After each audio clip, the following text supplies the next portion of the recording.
We think it's best you step away for now." My aunt reacted with a thumbs up.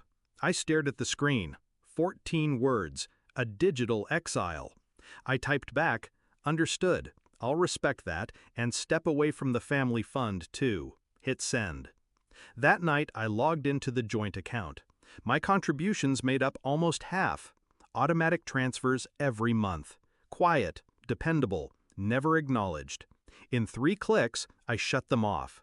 Then I moved my portion into an account only I controlled. No announcements, no explanations, just silence. It wasn't always like this. When my father first proposed the family fund, he painted it as unity. "Pooling resources makes us stronger," he'd said. "We help each other, no questions asked." I bought in. Everyone did. It paid for emergencies, repairs, even my sister's down payment. I covered my share without fail, even in lean months. But slowly, it stopped feeling like family insurance and started feeling like tribute. No thank yous, no transparency, just expectations. The message wasn't a shock, it was the confirmation. I'd been noticing the shift for months, my calls going unanswered, family dinners where my seat stayed empty even though I was invited, my ideas dismissed in group chats. But the real sign? Decisions made without me, then billed to me anyway. The message just made it official. They wanted distance. I was going to give them exactly that. By 3:11 a.m., the first call came. By sunrise, there were 89 missed calls. A voicemail from my father. "What happened? The bank flagged everything." I didn't rush to respond. At 9:07, I sent a single text. "I'm honoring your decision." No one replied. But money was only the first string I cut. Over the years, I'd ended up managing more than I realized. Not because they asked, but because I knew how to keep things running. I was the one who'd set up the auto pay for my parents' utilities, the one who filed the property tax paperwork every year for my aunt, the one with the logins for the cloud drive where everyone's scanned documents lived. Quiet, invisible labor. They thought it happened by magic.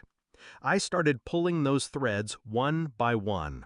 I canceled the utility auto pays, removed my access to their shared cloud, moved every file I'd uploaded, insurance records, warranties, even the scanned copy of the deed, into my own archive.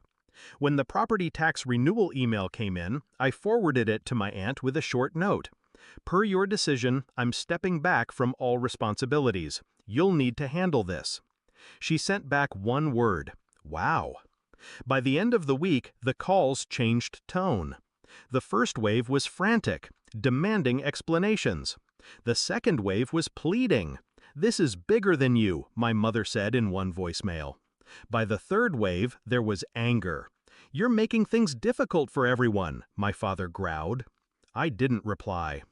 10 days in, my father showed up at my apartment. He didn't knock, just pounded the door until I opened it.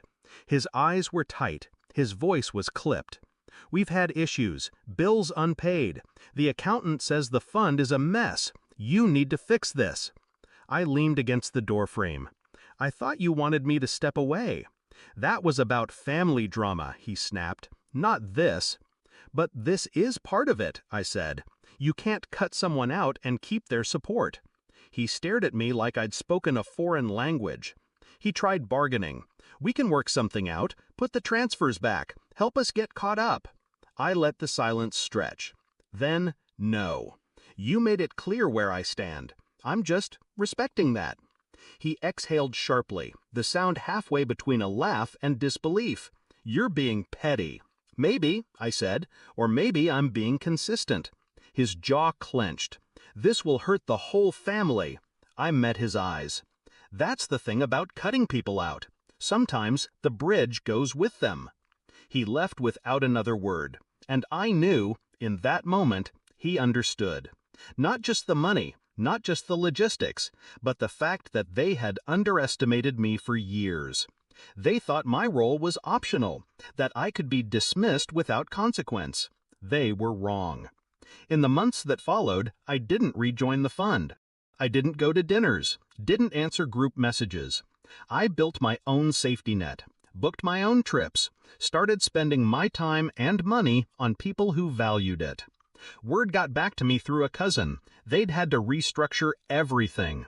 No more no questions asked, no more big handouts, and, quietly, no more pretending I didn't matter. Some losses hit harder than they admit, not because of the money itself, but because it shows them the truth. They can't function without the person they tried to erase. I didn't plan on revenge when I read that first message. I planned on respect. They just didn't like what it looked like.